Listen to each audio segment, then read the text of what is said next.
వాక్యమే సేదదీర్చును, వాక్యమే సంస్కరించును, వాక్యమే స్వస్థపరచును, వాక్యమే సుస్థిరపరచును. నీ వాక్యమే నా అంతరంగాన్ని దహించు అగ్నియాయే. నీ వాక్యమే నన్ను పరిశుద్ధపరచి పరముకు సిద్ధపరచు. ఆత్మీయ ఆశీర్వాదాభివృద్ధి నిచ్చును. యేసుక్రీస్తు నామంలో మీ అందరికీ ప్రత్యేక వందనాలు తెలియజేస్తూ ఉన్నాను. మరోసారి దేవుని యొక్క వాక్యం ద్వారా ఆత్మలో బలపడడానికి వాక్య అగ్ని అనే ఈ ఆధ్యాత్మిక కార్యక్రమాన్ని అనుగ్రహించిన ప్రభుకి కృతజ్ఞతాస్తుతులు చెల్లిస్తూ ఉన్నాం. దేవుని బిడ్డలారా, ఈరోజు ఈ కడవరి గడియల్లో క్రైస్తవ జీవితానికి ప్రాముఖ్యమైన ఒక విషయాన్ని ఆలోచించేటకు పరిశుద్ధాత్మ దేవుడు సహాయం చేస్తున్నాడు. అందు నిమిత్తం పరిశుద్ధ గ్రంథంలో నుండి మార్క్సు వార్త 13వ అధ్యాయం 32, 33 వచనాలు మనం చదువుదాం. ఆ దినమును గూర్చియు ఆ గడియను గూర్చియు తండ్రి తప్ప ఏ మనుష్యుడైనను పరలోకమందలి దూత అయినను కుమారుడైనను ఎరగడు. జాగ్రత్త పడుడి, మెలకుగుండి ప్రార్థన చేయడి, ఆ కాలం ఎప్పుడు వచ్చునో మీకు తెలియదు. వాక్యంలో ప్రభు మనకిస్తున్న ఒక హెచ్చరిక. ప్రార్థన ఒక మర్మం, ప్రార్థన దేవుని ఆదేశం, ప్రార్థన ఒక ఆయుధం, ప్రార్థన జవాబుకు వారధి. ప్రార్థించని వ్యక్తులు పాపంలో శాపంలో పొరలాడే ప్రమాదం ఉంది. ప్రార్థించేవారు వ్యక్తిగతంగా మానసికంగా జీవితాన్ని కలిగిన వారుగా ఉంటారు. భక్తుడైనటువంటి జాన్ హైడ్ ఒక మాట అన్నారు, ప్రార్థన చేసేవాళ్ళు పాపం చేయలేరు, పాపం చేసేవారు ప్రార్థన చేయలేరు అని చెప్పి దైవజనుడు చెప్పిన మాట నేను మీకు జ్ఞాపకం చేస్తున్నాను. మన ప్రభువైన యేసుక్రీస్తు రాకడ దినాల్లో మీరు ఎత్తబడు నిమిత్తం, రాకడలో శక్తివంతులకు నిమిత్తం జాగ్రత్త పడి మెలకుగుండి ప్రార్థన చేయండి. గెత్సెమనే తోటలో నిద్ర మత్తు కలిగినటువంటి శిష్యులు చూసి, ఒక గడియన మీరు మెలకుగా ఉండలేరా? శోధనలో ప్రవేశించుకున్నట్లు మెలకుగుండి ప్రార్థన చేయండి అన్నారు. చాలామంది ప్రార్థన అంటే ఇష్టపడతారు, ప్రార్థన చేస్తారు, ప్రార్థన గురించి ప్రసంగం చేస్తారు, ప్రార్థన గురించి చాలా చక్కటి అనుభవాలు కలిగిన వారుగా ఉంటారు. కానీ చాలామంది జీవితంలో ప్రార్థనకు తగిన జవాబు రాక వాళ్ళు చింతించటం మనం చూస్తూ ఉంటాం. ఈరోజు ఎవరి ప్రార్థనలకు జవాబు రాదో లేఖనంలో నుండి గమనించడానికి పరిశుద్ధాత్మ సహాయాన్ని కోరుకుందాం. అద్వితీయ దేవ, మీరు మమ్మల్ని ప్రేమించి మరోసారి లైవ్ ద్వారా దేవుని యొక్క వాక్యాన్ని మా ప్రియులతో పంచుకోవడానికి ఇచ్చిన భాగ్యం కొరకు కనిష్ఠుని అయోగ్యునైన నేను కృతజ్ఞతాస్తుతులు చెల్లిస్తున్నాను. నీ వాక్యం అగ్ని వంటిది, నీ వాక్యం బండను బదలు చేసే శుద్ధి వంటిది, నీ వాక్యం సాకల వారి చేతిలో ఉన్న సబ్బు లాంటిది, నీ వాక్యం ఉదక స్నానం చేసే నీళ్ళ లాంటిది. నీళ్లు ద్రాక్షరసంగా మారినట్లుగా, రంగు రుచి వాసన విలువ కలిగిన జీవితాలుగా మా జీవితాలు మారునట్లుగా దయచేసి నీ వాక్యాన్ని పంపి మమ్మలను ఆయుత్తపరచండి. జాగ్రత్తగా ఉండండి, మెలకుగా ఉండి ప్రార్థన చేయండి అని చెప్పి మీరు మాకు కడవరి గడియలు ఇస్తున్న ఆదేశాన్ని ఒక ఆజ్ఞగా, ఒక సారవ భవత్తు కలిగిన నీ ఆదేశంగా మేము తీసుకునే కృప మీరు మాకు దయచేయండి. దయచేసి నాతో మాతో మాట్లాడమని యేసు ప్రశస్త నామములో అడిగి వేడుకుంటున్నాము తండ్రి, ఆమేన్. దేవుని బిడ్డలారా, మన ప్రభువైన యేసుక్రీస్తు ప్రకటన కలిగిన దైవజనుడు. ఆయన ప్రకటించడమే కాక ప్రజలకు వేలాది మందికి శాంతి సందేశాన్ని, హితబోధను అందించిన మహనీయుడైన నిత్యజీవపు మాటలు, దయగలిగిన మాటలు, మహత్తు కలిగిన మాటలు మాట్లాడి వేలాది మందిని తన్మయత్వం చెందేటట్లు, వేలాది మంది పరివర్తన చెందేటట్లు, వేలాది మంది వారి జీవితాల్ని ప్రభు కొరకు సమర్పించుకునేటట్లు నా ప్రభుని యేసుక్రీస్తు మాట్లాడుతూ వచ్చాడు. ప్రకటన కలిగిన యేసు బోధలు చేస్తూ రోగుల్ని స్వస్థపరుస్తూ ఉండేవాడు. వ్యాధి చేత పీడింపబడుతున్న వారిని, దురాత్మ చేత దుర్వ్యవస్థలోకి వెళ్ళినటువంటి వారిని సాతాను కట్ల నుండి విడిపించి ఇజ్రాయేలు కుమారులుగా కుమార్తెలుగా వారిని పునరుద్ధరించినటువంటి సందర్భాలు 4 సువార్తల్లో పుంకాను పుంకాలుగా మనం చూస్తాం. ప్రియులరా, ఆయన రోగుల్ని స్వస్థపరచడం మాత్రమే కాక మరో ప్రాముఖ్యమైన విషయం ఏంటంటే ఆయన పగలు రాత్రి ప్రార్థన చేసేవాడు. యేసయ్యకి ఇష్టమైన కార్యం తండ్రితో సహవాసం చేయటం, దేవునితో మాట్లాడడం. క్రైస్తవ జీవితానికి శక్తివంతమైన ఆయుధం. భక్తిలో పరిశుద్ధతను పొందడానికి, ప్రాణం పోయిన తర్వాత పరిశుద్ధ దేవుని రాజ్యం చేరడానికి ప్రార్థన ఒక వారధి అనే విషయాన్ని జ్ఞాపకం చేస్తున్నాను. ప్రార్థించేవారు చేతుల మీద ఈ దేశం యొక్క భవిష్యత్తు ఆధారపడి ఉంది. నేను దేశంను పాడు చేయకున్నట్లుగా బద్దలైన సందుల్లో నిలవదగిన ఒక్కడు దొరికితే ఈ దేశంలో నెమ్మది, ఈ దేశంలో సమాధానం, ఈ దేశం పాడవదు అని చెప్పి ఎహెజ్కేలు గ్రంథంలో మనం చూస్తాం. ప్రియులారా, ఇవి చివరి దినాలు గనక అపోస్తుల నినాదాన్ని మనం భుజం మీదకి ఎత్తుకోవాలి. మేము ఎడతెగకుండా వాక్య పరిచర్యలను, ఎడతెగకుండా ప్రార్థనా పరిచర్యలను ఉండవలసిన వారమని వారు అవగతం చేసుకున్నట్లుగా నవీన దినాలలో ఈ చివరి క్షణాల్లో దేవుని రాకడ కొరకు ఆయుత్తపడుతున్నటువంటి సంఘం ప్రభు యొక్క సన్నిధిలో గడపడం చాలా ప్రాముఖ్యం. మన పితరుల నుండి నేటి వరకు భక్తుల జీవిత రహస్యాలు ఏంటంటే వారు బలంగా ప్రార్థన చేశారు, దేవునితో సహవాసం చేశారు. మన ప్రభు అయిన యేసుక్రీస్తు జీవితాన్ని ఆలోచన చేస్తే ఆయన చూసిన వారు అన్నారు, చదువుకొని ఈయనకి ఈ పాండిత్యం ఎక్కడిది, ఈ అధికారం ఎక్కడి నుండి వచ్చింది, ఈ అద్భుతాలు ఈయన ఎలా చేయగలుగుతున్నాడు అని చెప్పి అవాక్కైన ఆనాటి జనులు ప్రశ్నలు వేస్తూ ఉండేవారు. యేసయ్యకి ఆ జ్ఞానం, యేసయ్యకి ఆ ప్రభావం, ఆయనలో నుండి స్వస్థపరిచే శక్తి ప్రజల మధ్యకి వెళ్ళి అందరినీ బాగు చేస్తున్న ఆ అద్భుతం, ఆ సాక్ష్యం ఆయనకి మాత్రమే దక్కడానికి కారణం ఏంటంటే ఆ అధికారం వెనకాల ఉన్నటువంటి జీవం ఏంటంటే ఆయన పరిశుద్ధుడు, ఆయన ప్రార్థనాపరుడు. యేసుక్రీస్తును చూసిన దెయ్యాలు అంటూ ఉన్నాయి, నీవు దేవుని కుమారుడు, నీవు పరిశుద్ధుడు. కామ క్రోధ లోభ మదమత్సరాలు జయించిన ఆజన్మ బ్రహ్మచారి అయిన మన ప్రభుని యేసుక్రీస్తు పరిశుద్ధుడు. ఆయన పరిశుద్ధుడు. అంత మాత్రం కాకుండా దేవుని సన్నిధికి వెళ్ళి మోకరించి ప్రార్థన చేసేవాడు. అందుకే ఆయన ఇలా అంటాడు, నా అంతట నేను రాలేదు, నా అంతట నేను బోధించట్లేదు, నా అంతట నేను ఏ క్రియ అద్భుతం చేయట్లేదు, తండ్రి అగపరిచిన మాట చెప్తున్నాను, తండ్రి అగపరిచిన కార్యాన్ని చేస్తున్నాను. నేను స్వకీయ మహిమను వెతికేటువంటి శత్రు సంబంధమైన అపవాది గుణము కలిగిన వాడిని కాదు. నేను నా అంతటా నేను రాలా, నేను నా అంతటా నేను బోధించట్లా, నేను నా అంతటా నేను సొంత చిత్తము చేత అద్భుతాలు చేయట్లా, తండ్రి బయలుపరచగా అగపరచగా నేను పరిచర్య చేస్తున్నాను అనే విషయాన్ని దేవుని యొక్క వాక్యంలో చెప్పడం మనం చూస్తాం.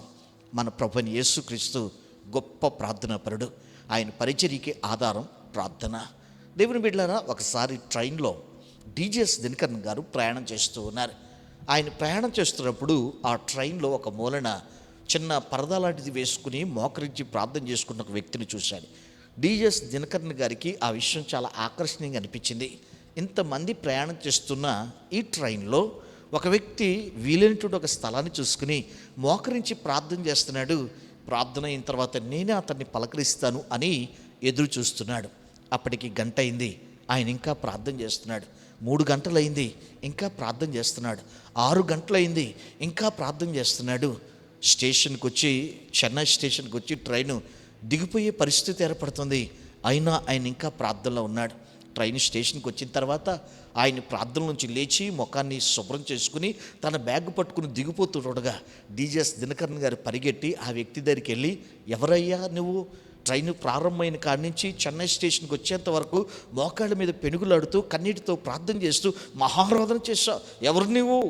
అప్పుడు ఆ వ్యక్తి చెప్పాడు, నేనెవరినంటే భక్తి సింగ్ అంటారు నన్ను, దేవుడు నన్ను రక్షించుకున్నాడు అని చెప్పగానే ఆ విషయం, ఆ సన్నివేశం డిజిఎస్ దినకరన్ గారి జీవితాన్ని మార్చేసింది.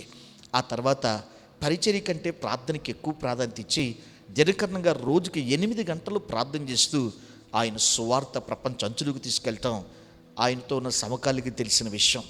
ఈరోజు నేను సేవకుడిగా మీకు జ్ఞాపకం చేస్తున్న విషయం ఏంటంటే, మనం ఈరోజు పబ్లిసిటీకి ఎక్కువ ప్రాధాన్యత ఇస్తున్నాం. పరిచర్యకి మీటింగ్ ఓరియంటెడ్ మైండ్ కలిగి ఎక్కువ కార్యక్రమాలకి ప్రాధాన్యత ఇస్తున్నాం.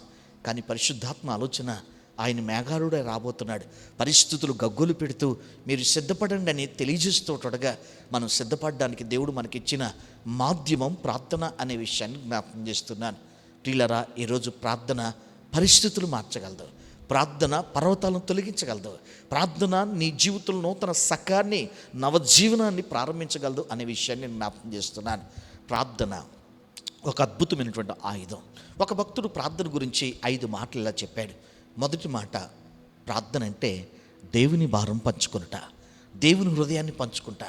ఈ ప్రాంతం గురించి, ఈ ఏరియాలో ఉన్న సంఘాల గురించి, సేవకుల గురించి అలా ఆయన ఎలా నలిగిపోతున్నాడో, ఎలా ఆరాటపడుతున్నాడో, ఎలా ఆలోచన చేస్తున్నాడో వాటిని తెలుసుకుని ఆయన మనస్సులో ఏక మనసుగా ఆయన మనసుతో మనసు కలిపి ఆయన యావత్ బాధలో బాధనుంది కన్నీరు కార్చి ప్రార్థన చేసే స్థాయే ప్రార్థనకున్న తొలిమెట్టు అంటాడు ఆయన. ప్రియులారా, ఇంకొక విషయం ఏంటంటే ప్రార్థన అంటే శత్రు స్థావరాలను కూల్చేయటం. అపవాది వేసిన ఎత్తులకు పై ఎత్తు వేసి ప్రార్థన ద్వారా శత్రువుని చీల్చిపాడడం, సాతాను యొక్క ఆలోచనని కోకడ వెళ్తూ వెళ్ళగొట్టడం, వాడి రాజ్యాన్ని తునాతునకలు చేయటం. సాతాను పరిశుద్ధులకు ప్రార్థనా పరులకు దూరంగా ఉంటాడు. పరిశుద్ధులన్నా ప్రార్థించేవారన్నా వాడు కాస్త జాగ్రత్తగానే మసులుతాడు. ఎందుకంటే పరిశుద్ధులు పరలోకాన్ని కదిలిస్తారు, ప్రార్థన పరులు పాతాళాన్ని షేక్ చేస్తారు. వాయుమండల సంబంధమైనటువంటి సాతాను అధిష్టానం కదలాలి అంటే పరిశుద్ధత, ప్రార్థన మాత్రమే కేంద్రం. ప్రార్థన దేవుని హృదయాన్ని పంచుకుంటా, ప్రార్థన శత్రు స్థావరాలను కూల్చేయట, ప్రార్థనలో రూపాంతరపరచబడాలి. ప్రార్థన చేసిన ప్రతిసారి మన పరిశుద్ధతలు ఎదుగుతూ దైవ సంబంధమైన స్వభావంలో తండ్రి పోలికలో మనము ఉన్నతమైనటువంటి స్థితికి వెళ్ళాలి. ప్రార్థన లేని దినాల్లో సాధారణంగా ఉంటాం. ప్రార్థన చేసిన తర్వాత ఒక నూతనమైన శక్తివంతమైన అభిషేకాన్ని పొంది ఒక బలమైన వ్యక్తులుగా మనం మారిపోవాలి. ఇక 4వది ప్రార్థన అంటే దేవునితో సహవాసం చేయటం. ఆయన మాట్లాడి ఆ మాటలు వింటూ ఆయనతో మాట్లాడేటువంటి స్థాయికి మనం వెళ్ళాలి. ప్రార్థన అంటే దేవునితో సహవాసం, ప్రార్థన అంటే దేవునితో ఉండుట, దేవునితో మాట్లాడట. ఈరోజు దేవుడు ఎదురు చూస్తున్నాడు నీ మాటలు వినాలని, నీతో ఉండాలని, నీతో జీవించాలని, నిన్ను తన సామర్థ్యం కలిగిన తన స్థాయికి చెందిన వ్యక్తిగా నిన్ను చేయాలని నీ కొరకు ప్రాణం పెట్టాడు, నీ కొరకు రక్తం కార్చాడు, నీ కొరకు నేటికి కూడా నిరంతర విజ్ఞాపన యోధుడై ఆయన ప్రార్థన చేస్తూ ఉన్నాడు. ప్రియమైన సంఘమా, ప్రార్థించని సంఘం ఎండిపోద్ది, ప్రార్థించని కుటుంబం చెదిరిపోద్ది, ప్రార్థించిన వ్యక్తి పాపంలో పొర్లాడుతూ శాపాన్ని, రోగాన్ని అనుభవిస్తూ దిగజారిపోయేటువంటి పరిస్థితికి వెళ్ళిపోతాడు. జాగ్రత్త పడుడి, మెలకుగుండి ప్రార్థన చేయండి. దేవుని హృదయాన్ని పంచుకుంటాం, అపవాది స్థావరాలను కోల్చటం, దేవునితో సహవాసం చేయటం, రూపాంతరపరచబడమే కాకుండా ప్రార్థన అంటే దేవుని ప్రణాళికలను రచించుట. ప్రార్థన చేసిన ప్రతిసారి కూడా దేవుని రాజ్యం విస్తరిస్తుంది. ప్రార్థించిన ప్రతిసారి కూడా చచ్చిన వారికి బతికిన వారికి మధ్యన ఒక వ్యక్తి ధూపం పట్టుకున్నట్టుగా ఆ ధూపార్తిని దాటి వెళ్ళటం మరణపు దూతకు సాధ్యం కాల. అతడు త్వరగా పరిగెట్టుకుని వెళ్ళటానికి కారణం ఏంటంటే ఒక్క క్షణం లేట్ అయితే, ఒక్కరోజు ప్రార్థన చేయకపోతే, ఒక్క నిమిషం అక్కడ నేను లేకపోతే ఒక కుటుంబం భూమి మీద నుండి పాతాళానికి వెళ్ళిపోద్ది. ఒక యజమానుడు, ఒక తల్లి, ఒక బిడ్డ ఈ లోకాన్ని విడిచి వెళ్ళిపోతారని చెప్పి చచ్చిన వారికి బతికిన వారికి మధ్య ధూపార్తిని పట్టుకుని అహరోను నిలబడినప్పుడు మరణపు దూత వారిని దాటలేకపోయింది. ప్రియమైన సంగమా, ప్రశస్తమైన ప్రజలారా, ప్రార్థన ఆవశ్యకతను ఈ రాత్రి మీరు గుర్తించాలని దేవుని సేవకుడిగా నేను పిలిపిస్తున్నాను మీకు. అందుకే లూకా సువార్త 21వ అధ్యాయం 36వ వచనంలో జరగబో వీటి నెలను తప్పించుకుని మనుష్య కుమారుని ఎదుట నిలబట్టుకు శక్తి గలవారగునట్లు ఎల్లప్పుడూ ప్రార్థన చేయండి. ఇది యేసుప్రభువారి చివరిగా చెప్పినటువంటి ప్రత్యేకమైనటువంటి ఆజ్ఞ. మనుష్య కుమారుని ఎదుట జరగబో వీటెలను తప్పించుకొని అబద్ధ క్రీస్తుని, అబద్ధ ప్రవక్తను దాటుకుని జరుగుతున్న పరిణామాల మధ్య శరీరానికి వచ్చే శ్రమలు, భౌతికంగా వచ్చేటువంటి పరీక్షలు, వాటిని జయించి దేవుని ఎదుట నిలబడి మహిమ మేఘమెక్కి దేవుని దర్బారు చేరాలంటే ఒకటే ఒక ఆయుధం నిన్ను సాధనగా చేసేది, సాధనంగా పాత్రగా మార్చేది ప్రార్థన. ప్రియమైన సంగమా, ఈరోజు ప్రార్థించడం చాలా ప్రాముఖ్యం. నువ్వు ప్రార్థించినప్పుడు దేవుని రాజ్యం విస్తరిస్తుంది, దేవుని ప్రణాళికలు రచింపబడతాయి. నువ్వు ప్రార్థించిన ప్రతిసారి కూడా ఆయన తన సేవలతో బయలుదేరి ఆ ప్రాంతాన్ని స్వాధీనపరచుకుంటాడు. ఈ రాత్రి మనకు అర్థమవలసిన విషయం ఏంటంటే మన ప్రార్థన చాలా ప్రాముఖ్యమైనది. యేసుప్రభువు వారు ప్రార్థన గురించి 3 ముఖ్యమైన ఉపమానాలు చెప్పారు. ఒక ఉపమానంలో విధవరాలు మాటి మాటికి ఆ అన్యాయస్తుడైన న్యాయాధిపతిని వేడుకున్నప్పుడు న్యాయం తీర్చిన ఆ సందర్భం ద్వారా మాటి మాటికి మనం పెరుగులాడుతూ ఉండాలి. ఇప్పుడు నా స్నేహితుడు వచ్చాడు, అతడు తినడానికి 3 రొట్టెలు కావాలని వేడుకుంటున్నటువంటి స్నేహితుడిని జ్ఞాపకం చేస్తూ, ప్రాణ స్నేహితుడు, నేను పడుకున్నాను, పిల్లలతో పడుకున్నాను, ఇప్పుడు లేచి నేను రొట్టెలు ఇవ్వటం సాధ్యం కాదన్న ఆ స్నేహితుడు ప్రాణ స్నేహితుడిని సిగ్గుమాలి అడగగా లేచి అతడు రొట్టెలు ఇచ్చినట్లుగా మనం సిగ్గుమాలి ప్రార్థన చేయాలి. యేసుప్రభువు వారి శిష్యులకు నేర్పిస్తూ విసుకక ప్రార్థన చేయడి అన్నందుకు ఆ సందర్భం అర్థమవుటకు వారికి ఒక ఉపమానం చెప్పాడు. మాటి మాటికి ప్రార్థన చేసే అనుభవం, సిగ్గుమాలి ప్రార్థన చేసే అనుభవం. దేవుని బిడ్డలారా, దేవుని సందు విసుకక మాట్లాడే అనుభవాన్ని మనం కలిగి ఉండాలి. ఈరోజు చాలామంది ప్రార్థన చేస్తున్నారు. ప్రధానమైన సమస్య ఏంటంటే, దేవుడు మా ప్రార్థనకు జవాబు ఇవ్వట్లేదండి, దేవుడు మాలాటోడు ప్రార్థన వినడండి, దేవుడు మమ్మల్ని పట్టించుకోడండి. కొంతమంది సాతాను పక్షంగా చేరి మాట్లాడేవారుగా మారిపోతున్నారు. మన దేవుడు నిశ్చయంగా ప్రార్థన ఆలకిస్తాడు. కీర్తనల గ్రంథంలో 65వ కీర్తన వాక్యంలో 2వ వచనం చూస్తే, ప్రార్థన ఆలకించువాడా సర్వశరీరులు నీ యొద్దకు వస్తారు అని పరిశుద్ధ గ్రంథం ఘంటాపాతంగా తెలియజేస్తుంది. ఆయన ప్రార్థన ఆలకించేవాడు. ప్రార్థించేవారు నోరు తెరిస్తే ఆలకించడానికి చెవులు తెరిచే అద్భుతమైన దేవుడు. కనులుండి చూడలేని, చెవులుండి వినలేని, నోరుండి మాట్లాడలేని, కాళ్ళుండి నడవలేని అసమర్థుడు కాదు మన దేవుడు. ప్రార్థన ఆలకించి దానికి తగిన కార్యము చేయగలిగిన శక్తివంతుడు నజరుడైన యేసు. ఆయన మోషే ప్రార్థన విన్నాడు, ఆయన అబ్రహాము ప్రార్థన విన్నాడు, ఆయన విధవరాళ్ల ప్రార్థన విన్నాడు, ఆయన గర్భం లేని వారి ప్రార్థన విన్నాడు. అనేక మంది క్లిష్టమైన పరిస్థితులు ఉండగా ఆకాశం నుండి వారి ప్రార్థనలు విని వారికి చేయాల్సిన మేలు చేశాడు. ఆయన కఠినమైన పరిస్థితులు మార్చాడు. యెహోషువ ప్రార్థన చేస్తూ, సూర్యుడా గిబియోనులో ఆగు, చంద్రుడా అయ్యాల్లో ఆగంటే సృష్టిని ఆపి ఒక నరుణ్ణి మనవి ఆలకించిన మహిమగలిగిన కార్యం చేశాడు ఆయన. ఈరోజు నువ్వు ఏ దుఃఖంలో ఉన్నావో నాకు తెలియదు, ఎలాంటి వేదనలో ఉన్నావో నాకు తెలియదు. మనుషులతో నీ సమస్యలు చెప్పుకుంటే తీరిపోద్ది అనుకుంటున్నావా? అవి ఒక రోజుని నీకు సమస్యగా మారిపోయే అవకాశం ఉంది. ప్రియమైన సంగమా, ప్రశస్తమైనటువంటి ప్రజలారా, మీ కష్టాలు, మీ కన్నీళ్ళు, మీ వేదన దేవుని పాదాల దగ్గర కుమ్మరించండి. ఆయన నెమ్మదివ్వటం కాదు, అద్భుతం చేస్తాడు. ఆయన ఎదుట నువ్వు కన్నీరు కారిస్తే, ఆయన ఎదుట నువ్వు రొప్పితే నీ జీవితంలో బలమైనటువంటి కార్యం చేస్తాడు. మనుషుల దగ్గరికి వెళ్ళకు, బంధువుల దగ్గరికి వెళ్ళకు, సన్నిహితుల దగ్గరికి వెళ్ళకు, నీవు లోకువైపోతావు. కానీ నా యేసు దగ్గరికి వెళ్తే నువ్వు విజయాన్ని పొందుతావు. సోర కార్యాలు చేయగలిగిన, చాచిన చేతులు కలిగిన, దీర్ఘశాంతం తగ్గిపోని మహిమోన్నతుడైన దేవుడు నా దేవుడు. ఈరోజు నీ ప్రార్థనకి జవాబు రాకపోతే కృంగిపోవద్దు. కానీ లేఖనం నుండి ఒక శ్రేష్టమైన సత్యాన్ని మీ గమనంలో తీసుకొస్తాను.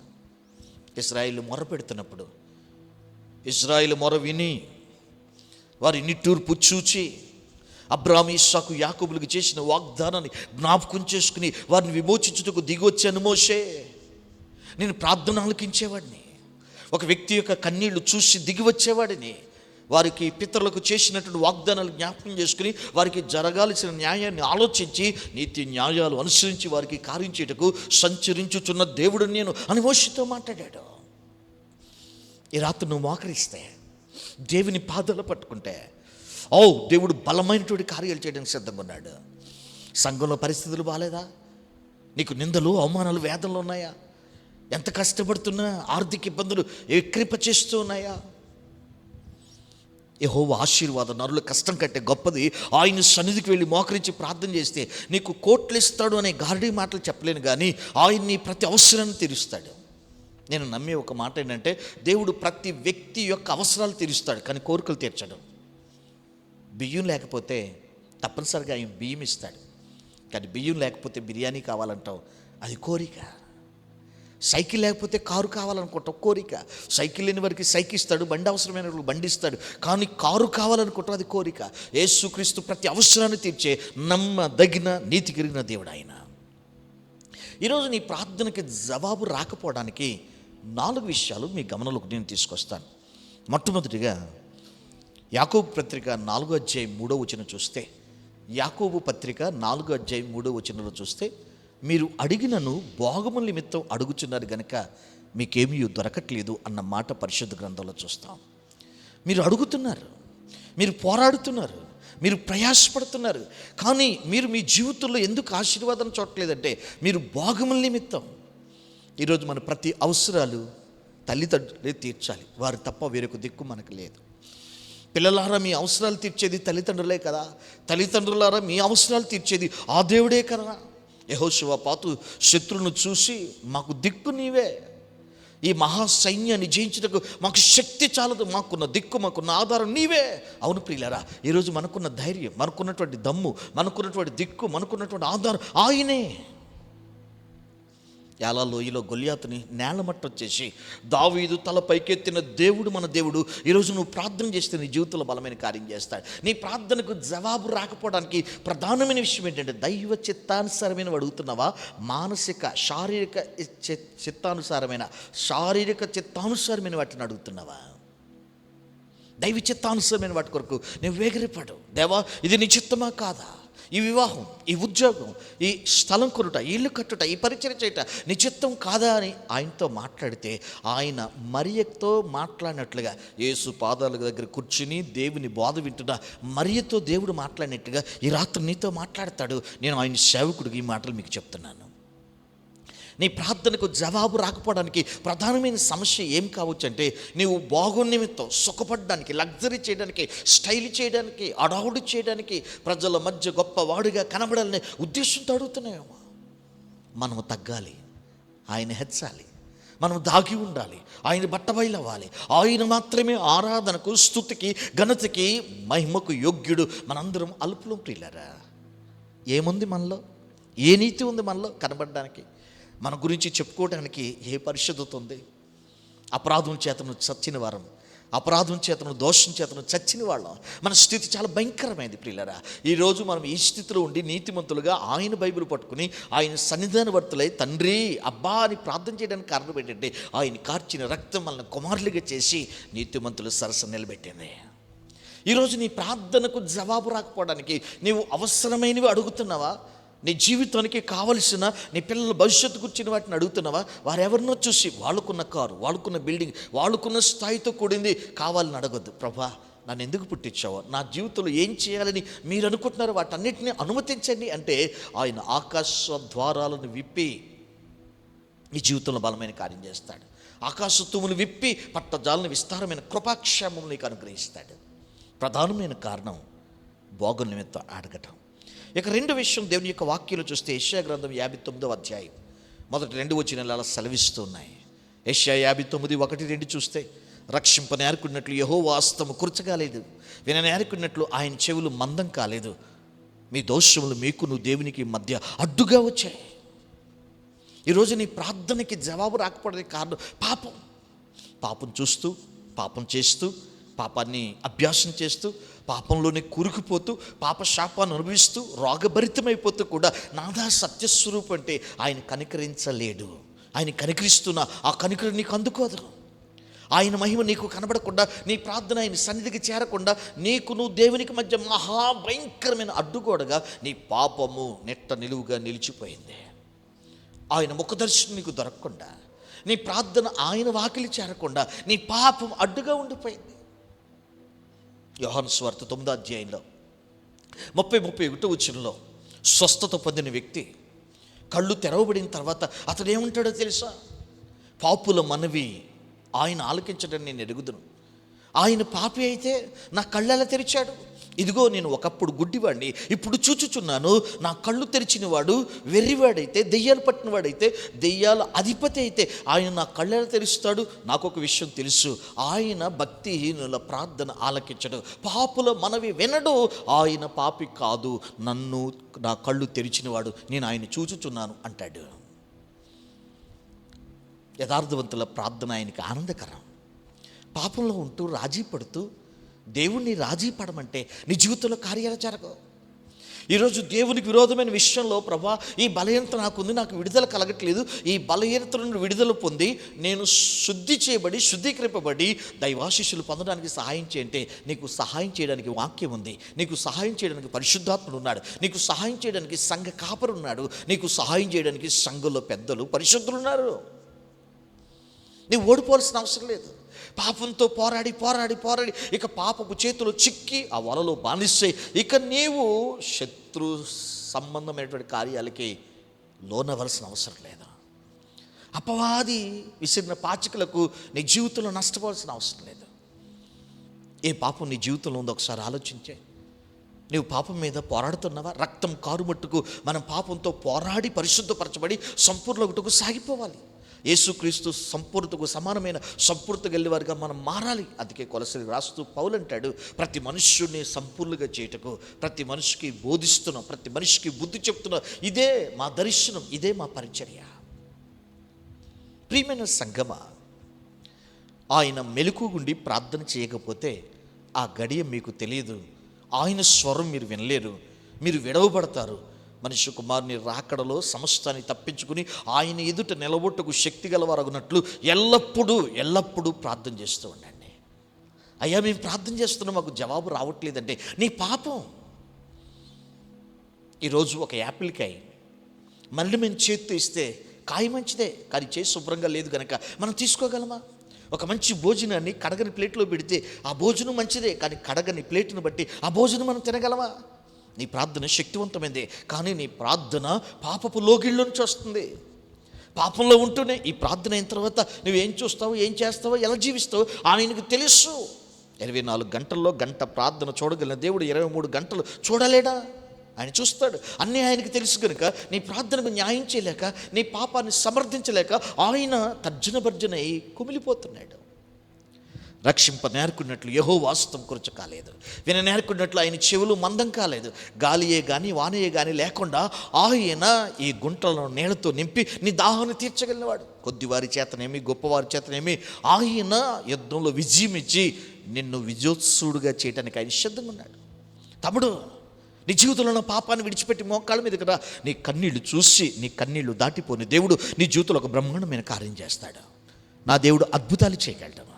నువ్వు పాపాన్ని ఒప్పుకుని విడిచిపెట్టి, ఎన్నిసార్లు గద్దించిన ఆ సిగరెట్, ఎన్నిసార్లు గద్దించినటువంటి ఆ డ్రగ్స్, ఎన్నిసార్లు గద్దించిన ఆ అశ్లీలత నీ జీవితంలో నుండి పాకపోతే ఇదిగో హఠాత్తుగా నాశనం వస్తుంది. ఇప్పుడే లేచి విడిచిపెట్టి పశ్చాత్తాపడితే కృపాక్షేమలు నీ మీదకి దిగి వచ్చి శిఖన మేఘం ఆవరిస్తుంది. నేను బాగుములతో అడిగినప్పుడు ఆయన జవాబు ఇవ్వడం. 2, పాపంతో మన జీవితంలో ప్రార్థన చేస్తే ఆ ప్రార్థనకు విలువ లేదు. నీతిమంతుని విజ్ఞాపన బహుబలం కలిగింది. ఒక నీతిమంతుడు ఒక మాట అన్నాడంటే దానికి పరలోకం అటెన్షన్ అయిపోద్ది. కారణం ఏంటంటే అతనిలో ఉన్న యథార్థతను బట్టి, అభిషేకాన్ని బట్టి దేవుని యొక్క సన్నిధి అలాంటి కార్యం చేస్తుంది. ఇక 3వ విషయాన్ని మత్తయి సువార్త 25వ అధ్యాయము 21వ అధ్యాయం 22వ వాక్యంలో మనం చూడొచ్చు. మత్తయి సువార్త 21వ అధ్యాయం 25వ వచనంలో ఆయన ఏం చెప్పాడంటే, మీరు ప్రార్థన చేయనప్పుడు మీరేం చేయాలంటే, మీరు ప్రార్థన చేయనప్పుడు వేటిని అడుగుదురో అవి దొరికి ఉన్నాయని నమ్ముడని మీతో నిశ్చయంగా చెప్తున్నాను. చాలామంది అద్భుతంగా ప్రార్థన చేస్తారు. ఉపవాస ప్రార్థన ఉంది. మరి ముఖ్యంగా ఈ దినాల్లో ప్రతి రాత్రి ప్రతి వేకుజామున ప్రార్థన చేస్తూ ఉన్నారు, కానీ నమ్మకం లేదు. నా దేవుడు శక్తి కలిగినవాడు, మహిమ కలిగినవాడు, ప్రభావం కలిగినవాడు. ఆయనకు అసాధ్యమైంది లేదు. ఒరిస్సాలో 22 సంవత్సరాలుగా మేము నిలబడి 5 వేళ్ళు లోనకు వెళుతూ ఘనమైన దేవుని పరిచర్య చేస్తున్నామంటే మాకున్న ఆధారం ఆయనే, మాకున్న ధైర్యం ఆయనే, మాకున్న బలం ఆయనే మా యొక్క యజమానుడు. తమ్ముడు, చెల్లి, అపనమ్మకతో ప్రార్థన చేయకు. మార్త, నీ తమ్ముడు బ్రతుకుతాడు. అప్పుడు మార్త అంటుంది, అవును ప్రభా బ్రతుకుతాడు. ఎప్పుడైతే అంచెదినమందు బ్రతుకుతాడు. లేదు, పునరుద్ధానం జయం నేనే, నమ్ముట నీ వల్ల అయితే, నమ్మువానికి సమస్తం సాధ్యం, నమ్మిన ఎడల దేవుని మహిమను చూస్తావు అని చెప్పాడు. మరణాన్ని జీవంగా, మైనరిని మేజర్గా, చీకటిని వెలుగుగా ఆయన ఆ చీకటిని, ఆ కన్నీళ్ళని నాట్యంగా మార్చేశాడు. ఈరోజు నీ జీవితంలో ఎలాంటి దుఃఖం, ఎలాంటి బాధ, ఎలాంటి వేదన, ఎలాంటి నలుగురు నీ ఉన్నావో నాకు తెలియదు, కానీ మోకరించు, ఆయనతో పెనుగులాడు. ఎబ్బోకు రేవులో యాకోబు పెనుగులాడినప్పుడు అతని జీవితంలో ఉన్నటువంటి పరిస్థితులన్నీ మారిపోయినాయి. 400 మందితో చంపడానికి వచ్చినటువంటి వాళ్ళ అన్న యాసావు ముద్దు పెట్టుకుని దేవుణ్ణి చూసినంతగా ప్రేమతో కనికరించి మాట్లాడతాడు. Praise the Lord. ఈరోజు నీ ప్రార్థనకి నమ్మకం కావాలి. మీరు వేటిని అడుగుచున్నారో అవి పొంది ఉన్నామని నమ్ముడి. ఆయన ఇస్తాడని నమ్మాలి. ఆయన ఇచ్చి తీరుతాడు. ఆయన ప్రతిదీ ఇస్తాడు. ఆయన మీద ఆధారపడిన వారు సిగ్గునందరు. యెహోవా కొరకు ఎదురు చూసేవారు సిగ్గునందరు. ఇది బైబిల్ వాక్యం. భూమి యొక్క అసలు తలకిందులైనా ఆయన మాట సున్నైన పుల్లైనా తప్పిపోదు సోదరా. ప్రియ మిత్రమా, దయచేసి మాట గమనించు. నీవు ప్రార్థన చేస్తున్నవి నీ పిల్లలను స్వస్థపరుస్తాడు, ఇల్లు కట్టిస్తాడు, వివాహాలు చేయిస్తాడు, అద్భుతాలు చేస్తాడు. ప్రార్థనాత్మతో నింపి, ప్రవచనాత్మతో నింపి బలమైన వ్యక్తిగా ఆయన మాట నీ నోటుంచి నిన్ను సాధనంగా చేసుకుని వాడుకుంటాడు. ఇక చివరిగా అద్భుతమైన మాట, 1 రాజులు 18వ అధ్యాయం 43వ వాక్యం. మొదటి రాజులు 18వ అధ్యాయం 43వ వాక్యం. శిష్యుడితో మాట్లాడుతున్న ఏలియా, ఒరే నీకు ఆకాశం ఏమన్నా కనబడుతుందా? లేదయ్యా. మరలా ప్రార్థన చేసుకుని తలని కాళ్ళ మధ్యలో పెట్టుకుని కన్నీరు కార్చి ప్రార్థన చేస్తూ మహారోదన చేస్తున్నటువంటి ఏలియా అగ్నిని చూసి తృప్తి పడలా. వర్షం కూడా కావాలి, అగ్ని వర్షం సేవలో కావాలని చెప్పి అతడు మోకాళ్ళ మీద పడి ప్రార్థన చేస్తున్నాడు. అలా 7 మారులు పంపించగా 7వ మారు శిష్యుడు చెప్తున్నమాట, అయ్యా అరచేతంత మేఘం కనబడుతుంది, అరచేతంత మేఘము పైన వర్షం కురిసిద్దట. ఇక చివరి పాయింట్ ఏంటంటే, నీ జీవితంలో కార్యం జరిగేంత వరకు ప్రార్థన చేయాలి. ఒక హోటల్కి వెళ్ళినప్పుడు బిర్యానీ 500 అని చెప్పారనుకోండి, 100 రూపాయలు మన జేబులు ఉంటే బిర్యానీ తినలేం. 200 ఉన్నా తినలేం, 400 ఉన్నా తినలేం, 450 ఉన్నా తినలేం, 490 ఉన్నా తినలేం. ఆ బిర్యానీ తినాలి అంటే బిల్లు పే చేయాలి, 500 ఉండి తీరాలి. కొన్నిసార్లు నీ జీవితంలో ప్రార్థన చాలకే కార్యాలు జరగట్లేదు. ప్రార్థన అనే స్టాక్, ప్రార్థన అనేటువంటి బ్యాంక్ బ్యాలెన్స్, ప్రార్థన అనేటువంటి ఒక మొత్తాన్ని నువ్వు దాచుకుని ఉండాలి. నీ జీవితంలో ప్రార్థన ఒక గనిలా, ప్రార్థన ఒక నిధిలా నువ్వు దాచుకునే అనుభవాన్ని కలిగి ఉండాలి. ప్రతి రాత్రి యేసయ్య ప్రార్థన చేస్తూ, పగలు దేవాలయానికి వెళుతూ పరిచర్య చేసే అనుభవం. రాత్రులు చేసిన ప్రార్థన, పగలు ఎంతమంది వస్తే అంతమంది తృప్తిపడి వెళ్ళేవారు, ఎంతమంది వస్తే అంతమంది స్వస్థత పొంది వెళ్ళేవారు, ఎంతమంది వస్తే అంతమంది విడుదల పొంది వెళ్ళేవారు. యేసు ప్రార్థనకు వెళ్ళి స్వస్థత పొందకుండా వెళ్ళిన వాడు చరిత్రలో లేడు. ఆయన దగ్గరికి వెళ్ళి తృప్తి పొందకుండా, విడుదల పొందకుండా, ఆశీర్వాదం అనుభవించకుండా వెళ్ళిన వాడు చరిత్రలో లేడు. అలాంటి శక్తివంతమైన పరిచయం చేసిన వాడు నా ప్రభువైన యేసుక్రీస్తు. మొదటిసారి ప్రార్థన చేసి ఆగిపోలేదు ఏలియా, రెండోసారి చేసి ఆగిపోలేదు, మూడోసారి చేసి ఆగిపోలేదు, నాలుగోసారి చేసి ఆగిపోలేదు. కార్యం జరిగేంత వరకు పెనుగులాడుతూనే ఉన్నాడు. ఈరోజు ప్రార్థన చేసే వాళ్ళకి పట్టుదల కావాలి. ప్రార్థన పట్టుదలతో చేయాలి, విసుగుగా చేయాలి, మాటికి చేయాలి, సిగ్గుమాలి చేయాలి. ప్రార్థన చేసే వాళ్ళకి ఉడుము పట్టు కావాలి. వాక్యం చదవడానికి ఆసక్తి సరిపోద్ది. బెరియా సంఘం వారు పౌలు చెప్పిన బోధ అలాగుందో లేదని చెప్పి ఆసక్తిగా ధ్యానం చేస్తున్నారు. పేతుని చెరసాల్లో వేసినప్పుడు అపోస్తలుల కార్యం 10:5లో సంఘమైతే అతని కొరకు అత్యాసక్తితో ప్రార్థన చేస్తున్నారు. వాక్య ధ్యానానికి, చర్చికి వెళ్ళడానికి ఆసక్తి ఉంటే చాలు, కానీ ప్రార్థన చేయడానికి అత్యాసక్తి కావాలి. దీన్ని ఇంగ్లీష్లో జీల్ అంటారు. కసి, మంట, తీవ్రమైనటువంటి ఆపేక్ష. నేను ప్రార్థించాలి, నేను ప్రార్థించి తండ్రి స్వభావాన్ని, నేను ప్రార్థించి దేవుని సన్నిధిని, నేను ప్రార్థించి. జాన్ వెస్లీ ప్రార్థన చేసి ఉత్తర అమెరికా, దక్షిణ అమెరికాని కదిపేశాడు. జాన్ నాక్స్ స్కాట్లాండ్ దేశం ఊపేశాడు. బెవింగ్టన్ తన ప్రాంతానంతటిని దేవుని అగ్ని చేత నింపాడు. ఓర్ అనేటువంటి దైవజనుడు, ఎడ్వర్డ్ ఓర్ అనేటువంటి దైవజనుడు తాను ప్రార్థన చేస్తూ అడుగుపెట్టిన ప్రతి స్థలాన్ని యెహోషువలే స్వాధీనపరుచుకున్నాడు. ప్రార్థించకుండా నువ్వు కార్యాలు చూడలేవు. దేవునితో మాట్లాడకుండా జీవితంలో ఆశీర్వాదాన్ని చూడలేవు. తమ్ముడు, ఈ రాత్రి నేను సేవకుడిగా తెలియజేస్తున్నాను, రాకడలో ఎత్తబడాలన్నా, భూమి మీద జయ జీవితం కలిగి ఉండాలన్నా ప్రార్థన అనేది వాక్యం తర్వాత అత్యంత ప్రాముఖ్యమైన ఆయుధం. ప్రార్థించు, ప్రార్థించు, ప్రార్థించు. బిల్లీ గ్రహం గారి యొక్క సేవ రహస్యం ఏంటో తెలుసా? ఆయన మొదటి ఆన్సర్ ప్రార్థన, రెండో ఆన్సర్ ప్రార్థన, మూడో ఆన్సర్ ప్రార్థనే.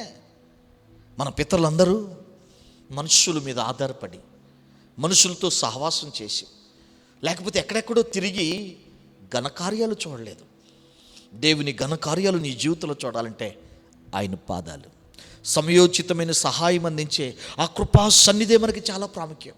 ఆయన సముఖంలో గోజాడడం నేర్చుకో. దీపం మారిపోకుండా సమయంలో మందసు ఉన్న గర్భగుడిలో పడుకుని ఆగిపోయిన దేవుని ప్రత్యక్షతను తిరిగి మరలా షీలోహుకు తీసుకొచ్చినట్లుగా నవనూతనమైన కృప నీ జీవితంలో వర్షించాలి అంటే పట్టుకో పాదాలు. యేసయ్య పాదాలు పట్టుకో. యేసయ్య పాదాలే మనకి బైబిల్ ట్రైనింగ్ పాఠశాలలు. యేసయ్య పాదాలే మన ప్రార్థనలకు నెమ్మది జవాబు ఇవ్వగలిగినటువంటి స్వాస్యాలు. జాగ్రత్త పడుడి, మెలకుగుండి ప్రార్థన చేయండి. ఆ గడి ఎప్పుడు వస్తుందో మీకు తెలియదు. మీ ప్రార్థనకి జవాబు రాకపోవడానికి కారణం ఏంటంటే, 1 బాగుములతో అడుగుతున్నారేమో, 2 పాపంలో ఉండే అడుగుతున్నారేమో, 3 మీరు నమ్మకం లేకుండా అడుగుతున్నారేమో, ఇక 4వది చాలినంత ప్రార్థన. రోజంతా పనిచేస్తే 500 ఇస్తారు. అలాంటిది ఒక అరగంట ప్రార్థన చేసి ఒక బిల్డింగే కట్టాలంటే అరగంట పనికి 100 రూపాయలు కూడా ఎవరెవరే. మొంగుమూరు దేవదాస్ అయ్య గారు అంటారు, చాలామంది ప్రార్థన చిన్నగా చేసి పెద్ద కార్యాలు జరగాలని ఆశిస్తారు, కానీ పెద్ద ప్రార్థన పెద్ద కార్యాలు చేస్తుంది. Big prayer more blessing, small prayer become a small blessing. చిన్న ప్రార్థన చిన్న కార్యాలు చేస్తుంది. నీ జీవితంలో బలమైన కార్యాలు జరగాలంటే క్రైస్తవుడు ఒక్కడికి ఉన్న నిరీక్షణ ఏంటి తెలుసా? ప్రార్థించి పరలోకాన్ని అనుభవించవచ్చు. జాన్ హైడ్ అనే వ్యక్తి మీటింగ్స్లోంచి ఇంటికి వెళ్ళి భార్యని అన్నాడు, ఒళ్ళు బాగా నిప్పులుగా ఉన్నాయి, నడిచి కనుక స్నానం చేయడానికి వేడి నీళ్ళు పెట్టు అన్నాడు. వేడి నీళ్ళు పెట్టే పొల్లలు పెట్టి నీళ్లు కాగే ఆ పరిస్థితిలో సమయం వ్యర్థం చేసుకుంటాం ఎందుకని చెప్పిన ప్రసంగాలు ప్రజల్లో ఫలించాలని చెప్పి తన మేడ గదిలోకి వెళ్ళి ప్రార్థన చేసుకుంటున్నాడు. జాన్ హైడ్కున్న అలవాటు ఏంటంటే ఆయన ప్రార్థన చేసుకునేటప్పుడు ఎవరైనా డిస్టర్బ్ చేస్తే చాలా సీరియస్ అయిపోతారు. అది తన భార్యకి బాగా అలవాటు. అందుకని ఆయన వచ్చినప్పుడే చూద్దాం అని చెప్పి అలా నీళ్లను మరగబెడుతూనే ఉంది. ప్రార్థన చేసుకుని దిగి వచ్చి నీళ్లు కాగాయా అని జాన్ హైడ్ తన భార్యని అడిగాడు. అప్పుడు తన భార్య అన్న మాట ఏంటంటే, నీళ్లు పెట్టండి, స్నానం చేస్తాను, నీళ్లు పెట్టు, నేను స్నానం చేస్తాను, ఈ సమయం వ్యర్థం చేసుకుంటూ ఎందుకని, మీరు ప్రార్థన చేసుకోవడానికి వెళ్ళారు కదా, మీరు నన్ను నీళ్లు పెట్టమని, నీళ్లు మరుగుతున్నంతసేపు ప్రార్థన చేసుకోమని మీరు వెళ్ళారు కదా, ఇప్పటికి ఎంతకాలం అయిందంటే 3 రోజులుగా మీరు ప్రార్థనలో ఉన్నారు, కానీ మీకు మాత్రం నీళ్లు మరిగంత సమయంలా ఉంది. నేను నీళ్లు పెట్టి ఇప్పటికి 3 రోజులు అయ్యింది. అవునా, నేను 3 రోజులు దేవుని సన్నిధిలో గడిపాను. ఆశ్చర్యం అనిపిస్తూ ఉంది. మోషేకి దొరికిన ఆ మహిమ కలిగిన సన్నిధి, అబ్రహాముకు దొరికినటువంటి ఆ ప్రశస్తమైన సన్నిధి, యోసేపు దానియేలుకు దొరికినటువంటి ఆ పరలోకపు సంధి, ఆ పరలోకపు సహవాసం ఈరోజు నీకు కూడా ఇవ్వడానికి సిద్ధంగా ఉన్నాడు. ఆయన మాట్లాడడానికి ఎవరైనా దొరుకుతారా, నాతో సహవాసం చేయడానికి ఎవరైనా దొరుకుతారా అని ఎదురు చూస్తున్నాడు. తమ్ముడు, ఒకప్పుడు ప్రార్థన గుర్తు చేసుకో, ఒకప్పుడు దేవునితో మాట్లాడిన అనుభవాలు గుర్తు చేసుకో. అమ్మ, ఒకప్పుడు దేవునితో సహవాసం చేసిన రోజులు గుర్తుపెట్టుకో. నా ప్రార్థనకు జవాబు రాదని ఆయన మీద ఒక చీకటి ముద్ర వేసి నీ జీవితంలో ఆశీర్వాదాలు ఆపేసుకోకు.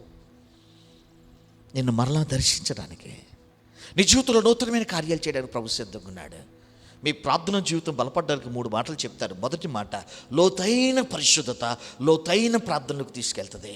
నువ్వెంత పరిశుద్ధపరచబడతావో నువ్వు దేవునితో అంతగా పరవశించగలవు, ఆనందించగలవు, ముఖ దర్శనం కలిగి ఆయన సన్నిధి అనుభవించగలవు. నెంబర్ 2, ప్రార్థనకి పట్టుదల కావాలి. తీవ్రమైన పట్టుదల లేని వారు దేవుని సన్నిధిలో కార్యాలు చూడలేరు. ఇక 3వది, ప్రార్థన చేసే వాళ్ళకి వాగ్దానాలు మంచి పట్టు ఉండాలి. 100 వాగ్దానాలు మీ నోట్లో తోటల్లా బయటకు రావాలి. వాగ్దానాలు క్లెయిమ్ చేస్తూ, ఆర్టికల్స్ క్లెయిమ్ చేస్తున్నట్లుగా దేవుని సన్నిధిలో వాగ్దానాలు పట్టుకుని పెనుగులాడుతూ ఉండాలి. అబ్రహాము ప్రార్థనకి ఆధారం 50 మంది నీతిమంతులుంటే, 40 మంది నీతిమంతులుంటే, నేను నమ్మనుడికి తేడా లేదా, వాడు నాశనం అవ్వాలి, వాడు నాశనం అవ్వకుండా వీళ్ళని కాపాడలేడా అని చెప్పి పెనుగులాడాడు.